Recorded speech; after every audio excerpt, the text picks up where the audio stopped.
તો એક મહત્વના સમાચાર સામે આવી રહ્યા છે। વૃક્ષો વાવી ના શકો તો કેમ કાપો છો? અમદાવાદમાં ચિત્રા અને ઝવેરી પબ્લિસિટીનું પાપ સામે આવ્યું છે। જાહેરાતના હોર્ડિંગ દેખાય તે માટે વૃક્ષોનું નિકંદન કર્યું છે। વૃક્ષો કાપનાર પબ્લિસિટી એજન્સીઓ સામે કાર્યવાહી હાથ ધરાઈ છે। તો ચિત્રા અને ઝવેરી પબ્લિસિટી સામે એએમસીની કાર્યવાહી કરાઈ। એએમસી દ્વારા બે એજન્સીઓને 50-50 લાખનો દંડ ફટકારવામાં આવ્યો છે। 2 વર્ષ સુધી 2000 વૃક્ષોનો ખર્ચ પણ કરવો પડશે। તો ઉછેર ખર્ચ પણ એડ એજન્સીઓએ કરવો પડશે। તો રૂપિયા માટે વૃક્ષો કાપતા એએમસીએ લાલાક કરી છે એએમસીની કાર્યવાહી। તો સંવાદદાતા મેહુલ દુધરેજી આપણી સાથે લાઈવ જોડાઈ ગયા છે। જી મેહુલ, જે રીતે વૃક્ષો કાપવાનો જે મામલો સામે આવ્યો છે અને કરોડોનો દંડ ફટકારવામાં આવ્યો છે, ત્યારે વૃક્ષ વાવવાની જો ત્રેવડ ના હોય તો આ વૃક્ષ કેમ કાપવામાં આવી રહ્યા છે? દંડ તો સામાન્ય વાત છે, પરંતુ સૌથી મોટું પાપ જે છે તે આ બંને એજન્સીઓએ કર્યું છે અને એજન્સીઓ દ્વારા જે પાપ જે કરવામાં આવ્યું છે તે છે વૃક્ષો કાપવાનું। જે પ્રમાણે વૃક્ષો વાવવાનો એક મુહિમ જે છે તે મંતવ્ય ન્યૂઝ ચલાવી રહી છે। રાજ્યના તમામ જે લોકો છે તેને એક ઠંડક મળે, સાથે એક સારું ઓક્સિજન મળે તેનો પ્રયાસ જે છે તે મંતવ્ય ન્યૂઝ દ્વારા છેલ્લા કેટલાય સમયથી કરવામાં આવી રહ્યો છે। ત્યારે આ જે વૃક્ષ કાપના જે પાપીઓ લોકો છે તેના દ્વારા જે વૃક્ષો કાપવામાં આવે છે, પોતાને જે લોભ અને લાલચ અને આર્થિક ઉપાર્જન માટે આ રીતની જે કાર્યવાહી કરી રહ્યા છે અને તે પણ ગેરકાયદેસર રીતે કરી રહ્યા છે। ત્યારે આવા જે લોકો છે તેમણે પાપ કર્યું છે વૃક્ષો કાપવાનું। એક તરફ વૃક્ષો જ્યારે વાવવાની તાતી જરૂરિયાત અત્યારે હાલ દેખાઈ રહી છે, લોકો ગરમીની બૂમો પાડી રહ્યા છે અને સાથે ગરમીના લીધે લોકોના મૃત્યુ થઈ રહ્યા છે, ત્યારે સારા ઓક્સિજન માટે અને સારા છાંયડા માટે તમને વૃક્ષ જ બચાવી શકશે। પરંતુ આ જે પાપ છે તે પાપ જે બે એજન્સી દ્વારા કરવામાં આવ્યું છે।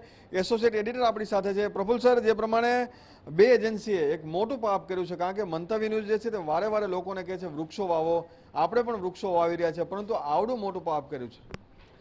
મેહુલ, આપણે મંતવ્ય ન્યૂઝ ચેનલ દ્વારા ગયા વર્ષે આઝાદીના અમૃત મહોત્સવના સંદર્ભમાં 75 લાખ વૃક્ષો વાવવાનો અને ઉછેરવાનો એક સંકલ્પ લીધો હતો અને સંકલ્પના સંદર્ભમાં આપણે લોકોએ ઠેર ઠેર વૃક્ષારોપણ કર્યું હતું। એટલું જ નહીં, લોકોમાં વૃક્ષારોપણ અંગે જાગૃતિ ફેલાવવાનું પણ આપણે ઠેર ઠેર લોકોની વચ્ચે જઈ અને એક મુહિમ ચલાવી હતી।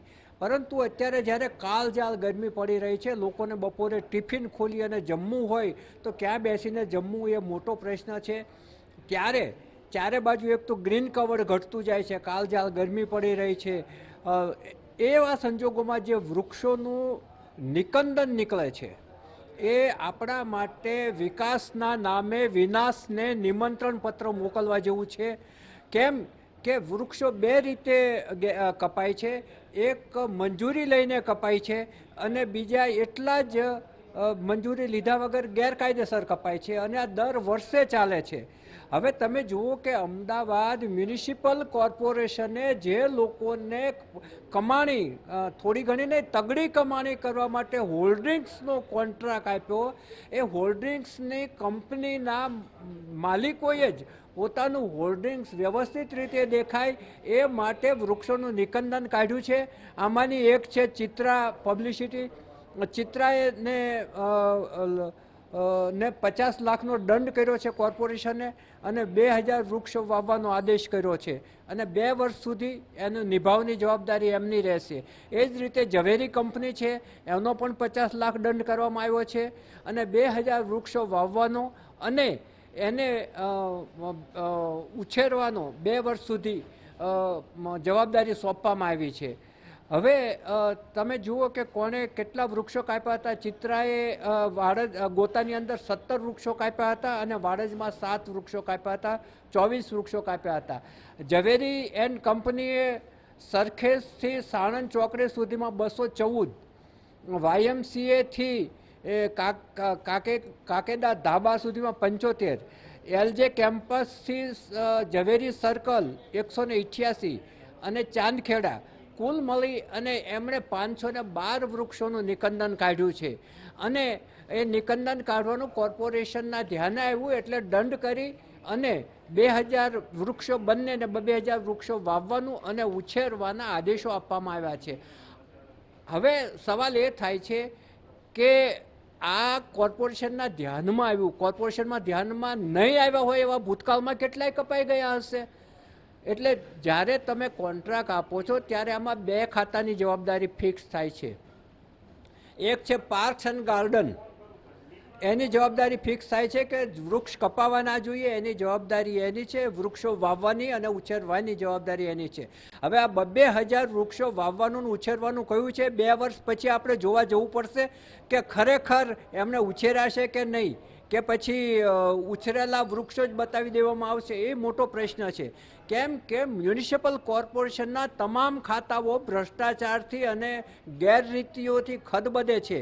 જવાબદારી સૌથી મોટી આવે છે એસ્ટેટ ખાતાની. એસ્ટેટ ખાતા જે છે એ ટેન્ડર બહાર પાડી અને જે તે એજન્સીને હોલ્ડિંગ્સનો કોન્ટ્રાક્ટ આપે છે અને એ હોલ્ડિંગ્સના જે કોન્ટ્રાક્ટ ઉપરથી છે સારી એવી કમાણી કરી શકે છે. હવે સવાલ આ એસ્ટેટ ખાતા પર એ માટે જાય છે કે એણે સાઇટો નક્કી કરીને ટેન્ડર બહાર પાડેલું હોય છે. આ જ્યારે સાઇટ નક્કી કરી એમણે આ જે સેન્ટ્રલ વર્જમાં ઝવેરી એન્ડ કંપનીએ કાપ્યા, તો એણે ત્યાં એ હોલ્ડિંગ્સ નાખશે ત્યારે એની હોલ્ડિંગ નાખવાની જગ્યાએ જ વૃક્ષ છે કે નહીં એને ચેક કરવું જોઈએ, ફિઝિકલ વેરિફિકેશન કરવું જોઈએ. તમે હોલ્ડિંગ્સની કમાણી કરવા માટે થઈને કુદરતનું નિકંદન ના કાઢી શકો, લીલાછમ વૃક્ષનો ખુરદો ના બોલાવી શકો. આટલી તો વિવેક બુદ્ધિ હોવી જોઈએ તમામ ખાતાઓમાં, બંને ખાતાઓમાં, એસ્ટેટ ખાતામાં પણ અને બગીચા ખાતામાં પણ. બગીચા ખાતાની મંજૂરી વગર વૃક્ષને હાથ કઈ રીતે લગાવી શકાય? પાર્ક્સ એન્ડ ગાર્ડન શા માટે આમાં FIR પણ કરવી જોઈએ કે અમારી મંજૂરી વગર અમે ઉછારેલા, સેન્ટ્રલ વર્ગની અંદર તો કોર્પોરેશને ઉછારેલા ઝાડ છે એની માલિકી કોર્પોરેશનની છે, એણે FIR પણ કરવી જોઈએ કે અમને પૂછ્યા વગર અમારા ઝાડ કેમ કાપી નાખ્યા.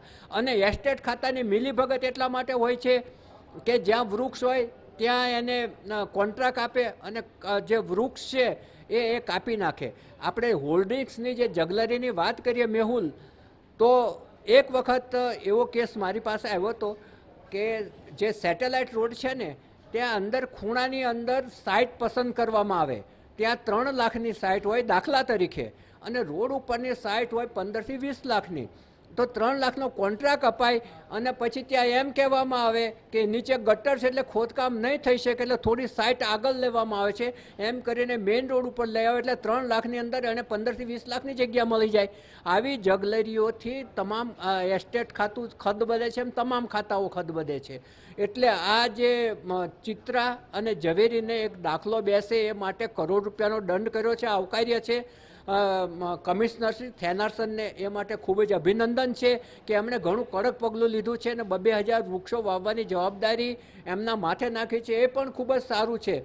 પરંતુ ગાર્ડન ખાતું અને એસ્ટેટ ખાતું છે એના અધિકારીઓના પણ ખુલાસા મગાવવા જોઈએ. એસ્ટેટ ખાતાનો ખુલાસો એટલા માટે મગાવવો જોઈએ કે તમે સાઇટ પસંદ કરતી વખતે આ બાબત જોઈતી કે નહોતી જોઈતી તો આંખ આડા કાન કેમ કર્યા હતા. એટલે કે ક્યાંક ને કૌભાંડ જે છે તે આ રીતે ચાલતું હોય છે. જે પ્રમાણે એક સારો એક પ્રયાસ જે છે તે તમામ લોકો દ્વારા પણ કરવામાં આવે છે. મંતવ્ય ન્યૂઝની મુહિમની અંદર નાનાથી લઈને મોટા તમામ લોકો જોડાયા હતા. વધારે વધારે વૃક્ષો થાય તે માટેનો પ્રયાસ કરતા હતા. પરંતુ આવા જે વૃક્ષના પાપીઓ જે છે જે બેફામ વૃક્ષો કાપી રહ્યા છે, 500 વૃક્ષો કાપી નાખ્યા છે, ત્યારે તેની સામે પોલીસ ફરિયાદ થવી પણ જોઈએ તેવી પણ આ માંગ છે. અને સાથે સાથે જ આવું બીજી વખત ના કરે તેવો પણ એક પ્રયાસ છે તે કરો અને સાથે વધારે વૃક્ષો વવાય તેવો પણ આપણે તમામે પ્રયાસ કરવો જોઈએ. જી મેહુલ, સમગ્ર માહિતી બદલ આભાર. તો અમદાવાદમાં ચિત્ર અને ઝવેરી પબ્લિસિટીનું પાપ સામે આવ્યું છે. જાહેરાતના હોર્ડિંગ દેખાય તે માટે વૃક્ષોનું નિકંદન કર્યું. વૃક્ષો કાપનાર પબ્લિસિટી એજન્સીઓ સામે કાર્યવાહી કરવામાં આવી. ચિત્ર અને ઝવેરી પબ્લિસિટી સામે એએમસીની કાર્યવાહી. એએમસી દ્વારા 2 એજન્સીઓને 50-50 લાખનો દંડ ફટકારવામાં આવ્યો. 2 વર્ષ સુધી 2,000 વૃક્ષોનો ખર્ચ પણ કરવો પડશે. ઉછેર ખર્ચ પણ એડ એજન્સીઓએ કરવો પડશે. ત્યારે રૂપિયા માટે વૃક્ષો કાપતા એએમસીની આ મોટી કાર્યવાહી કહી શકાય. જો વૃક્ષો વાવી ના શકો તો કાપો છો કેમ તેવા સવાલો ઉભા થઈ રહ્યા છે.